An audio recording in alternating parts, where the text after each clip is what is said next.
প্রত্যেকটি দর্শকবৃন্দকে আর একটিবার gods living ওয়ার্ডের তরফ থেকে ধন্যবাদ জানাই। আসুন আমরা ভিডিওতে প্রবেশ করি। আজকের ভিডিওটি হলো পরিস্থিতির কাছে হার মানবেন না। আমাদের জীবনে এমন অনেক পরিস্থিতি আসে, যে পরিস্থিতি আমাদেরকে খালি উদ্বিগ্নতা না, অনেক দুঃখ দিয়ে চলে যায়। কিন্তু যত পরিস্থিতি খারাপ হোক না কেন, আমরা পরিস্থিতির কাছে হার মানব না। কেননা আমরা যদি পরিস্থিতির কাছে হার মেনে যাই, তাহলে আমরা কি করব? শয়তানকে জিতিয়ে দেব। আর যদি পরিস্থিতি যতই কঠিন আসুক, আমরা যদি তার মধ্যে দিয়েও আমরা প্রার্থনা বা প্রভু যিশুকে ধরে রাখি, তাহলে জয় অবধারিত আমাদের জীবনে অবশ্যই আসবে। তাই পরিস্থিতি যতই খারাপ হয়ে যাক না কেন, আপনারা কিন্তু কোনো কিছুতেই হার মানবেন না। হার মেনে নেওয়া মানে জীবনের প্রত্যেকটি দিক থেকে আপনি হেরে গেলেন, আপনি আর জিততে পারবেন না। পরিস্থিতি যে কোনো সময় আমাদের খারাপ হতে পারে, যে কোনো অবস্থায় আমাদের খারাপ হতে পারে, কিন্তু আমাদের মনে রাখতে হবে যে আজ খারাপ হলেও কালকে পরিস্থিতি আরও সুন্দর হতে পারে। কিন্তু যে পরিস্থিতি আমাদের সামনে এসে দাঁড়িয়েছে, তার সঙ্গে আপনাকে মোকাবেলা করতে হবে, আপনাকে সরাসরি লড়াই করতে হবে। আপনার লড়াইয়ে আপনাকে জিততে হবে। কেন? আমরা জানি যে প্রভু যিশু যখন জগতে ছিলেন, প্রত্যেকটা পরিস্থিতির সঙ্গে তিনি লড়াই করে গেছিলেন, এবং কত কৈফিয়ত তাকে লোককে দিতে হয়েছিল।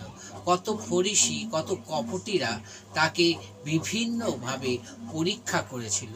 যদিও তিনি ঈশ্বরের পুত্র ছিলেন, তবু তিনার কাছে যে পরিস্থিতি এসেছিল, সেই পরিস্থিতিকে তিনি প্রত্যেকটা সিচুয়েশনকে তিনি কি করেছিলেন?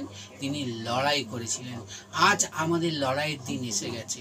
আমাদের জীবনে অনেক পরিস্থিতি খারাপ থাকতে পারে, কিন্তু আমাদের লড়াইকে এগিয়ে নিয়ে যেতে হবে। সত্যি করে যদি আমরা সেই খ্রিস্ট সন্তান হয়ে থাকি, যদি যিশুর সন্তান হয়ে থাকি, তাহলে আমাদের জীবনে যতই পরিস্থিতি খারাপ আসুক না কেন, আমরা কিন্তু হার মানব না। হার মেনে নেওয়া মানেই হেরে যাওয়া। ঈশ্বর আপনাকে পৃথিবীর বুকে পাঠিয়েছে হার মানতে নয়, জিততে। যে কোনো সময় পরিস্থিতি আমাদের খারাপ হতে পারে। আমাদের ক্লাইমেটের দিক থেকে খারাপ হতে পারে, আমাদের অর্থনৈতিক দিক থেকে খারাপ হতে পারে, আমাদের সেই পারিবারিক অবস্থায় খারাপ হতে পারে, আমাদের বিজনেস ক্ষেত্রে খারাপ হতে পারে, এবং আমাদের এই সন্তানদের ক্ষেত্রেও অনেক কিছু খারাপ হতে পারে। কিন্তু একমাত্র প্রার্থনা দ্বারাই পরিস্থিতিকে কন্ট্রোল করা যায়। আর আপনারা কখনো সেই পরিস্থিতির কাছে হার মানবেন না। আপনারা শয়তানকে জিততে দেবেন না। শয়তান বারবার আপনাদের চোখে আঙুল দিয়ে দেখিয়ে দেবে যে তোমরা যে ঈশ্বরের সেবা করছো, যে ঈশ্বরের কাজ করছো, দেখো সেই ঈশ্বর আজ এই পরিস্থিতি তোমার জীবনে দিয়েছে। ঈশ্বর পরিস্থিতি, খারাপ পরিস্থিতি কখনো দেয় না, শয়তান দেয়। দিয়ে কি করে? সেই ঈশ্বরকে মানুষের থেকে দূরত্ব করবে বলে আরও তাকে টেনশন দেয় এবং পরিস্থিতি খারাপ দেয়। মানুষ দুর্বল চিত্তের লোক, এবং তাই মানুষ মেনে নেয় যে আমরা এত ঈশ্বরকে ডাকছি, তবু কেন আমাদের জীবনে এত পরিস্থিতি খারাপ? পরিস্থিতি আজ খারাপ হলেও আমরা যদি প্রার্থনা করি প্রভু যিশুর কাছে, কেন তিনি আমাদের সমস্ত পরিস্থিতিকে আমাদেরকে জয়লাভ দেবে। হ্যাঁ, আমাদের শান্ত থাকতে হবে, আমাদের চিন্তাশীল হলে হবে না, আমাদেরকে ধৈর্য রাখতে হবে। যে পরিস্থিতি আমাদের কাছে এসছে, সেই পরিস্থিতি আমাদের থেকে দূরে চলে যাবে। আমি এই পরিস্থিতির কাছে হার মানব না, আমি জিতব। কেন? আমি যিশুর সন্তান, আমি জয়ী। যিশু যদি এই জগৎকে জয় করতে পারে, আপনি যিশুর সন্তান, এই জগতে থেকে আপনিও সেই জয় করতে পারেন। তাই আসুন আমরা প্রার্থনা করি, আর আমরা মনোবল সঞ্চার রাখি যে আমাদের জীবনে যতই খারাপ পরিস্থিতি আসুক না কেন, আমরা হার মানব না। আমরা শয়তানের কাছে নিজেকে সমর্পণ করব না। যদি করতেই হয় প্রভু যিশুর কাছে আমরা সমর্পণ করব। আমরা শেষ পর্যন্ত স্থির থাকব।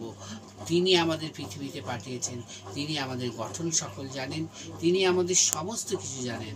অতএব আমরা আমরা প্রার্থনার মধ্যে দিয়ে প্রত্যেক পরিস্থিতিকে আমরা সেই জয়লাভ করব, আমরা এগিয়ে যাব। আসুন প্রার্থনা করি। মঙ্গলময় ঈশ্বর, আর একটিবার তোমাকে ধন্যবাদ দিই। এই পরিস্থিতির কাছে আমরা হার মানতে চাই না। এই পরিস্থিতি আমাদের জীবনে যতই খারাপ নিয়ে আসুক না কেন, আমাদেরকে লড়াই করতে হবে। আর লড়াই না করলে আমরা জিততে পারবো না। আর একবার যদি আমরা হার মেনে নিই ঈশ্বর, তাহলে আমরা প্রত্যেকটি পদে পদে হেরে যাব। তাই শয়তান চায় যাতে আমরা হেরে যাই। শয়তান বারবার ঈশ্বর তোমার সব থেকে ভালো জিনিসটাকে নষ্ট করে দিতে চায়। আজকে সে চাইবে হয়তো বিভিন্ন পরিস্থিতি আমাদের মধ্যে দিয়ে যাতে আমরা তোমার থেকে সরে যাই। তুমি আমাদের সেই মনোবল বৃদ্ধি করো প্রভু। তুমি আমাদেরকে আশীর্বাদ করো। কেন তুমি বলেছো, যদিও আমি দীর্ঘ সহিষ্ণু, তবু আমি তোমার প্রার্থনার উত্তর দেব। তাই কিছু সময় আমাদের ধৈর্য ধরে থাকতে হবে।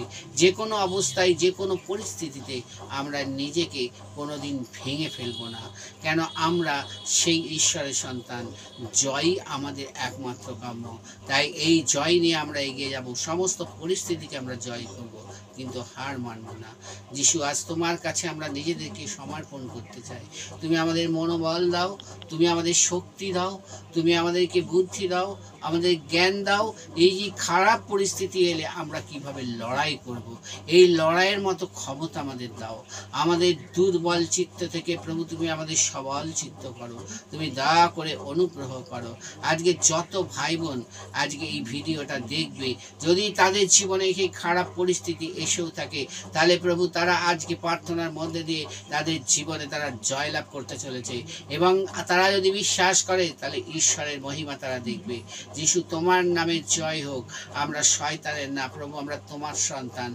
তাই শয়তানের কোনো কিছুতে আমরা প্রভু পা দেব না, আমরা হার মানব না, আমরা জয় দেখিয়ে যাব। যদি আপনার চেষ্টা, আপনার একান্ত কিছু প্রভু আপনার পরিশ্রম হয়ে থাকে সত্যি করে, তাহলে মনে রাখবেন, যত কঠিন পরিস্থিতি আসুক না কেন, সেই কঠিন সিচুয়েশন থেকে ঈশ্বর আপনাকে বার করবে।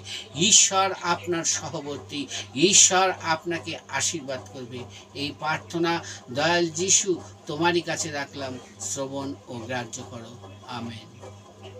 আমাকে কেউ কল করবেন না, হোয়াটসঅ্যাপে আমার নাম্বার দেওয়া আছে, আপনারা আমাকে সরাসরি মেসেজ করতে পারেন এবং আমি সেই মেসেজ খুলে আপনাদের জন্য প্রার্থনা করব। যদি মনে হয় যে আপনাদের সঙ্গে আমার কথা বলার প্রয়োজন, তাহলে আমি নিজে আপনাদের কল করব। আর দয়া করে আপনারা আমাকে কল করবেন না, হোয়াটসঅ্যাপে মেসেজ করবেন। God bless you all. সবাই ভালো থাকবেন।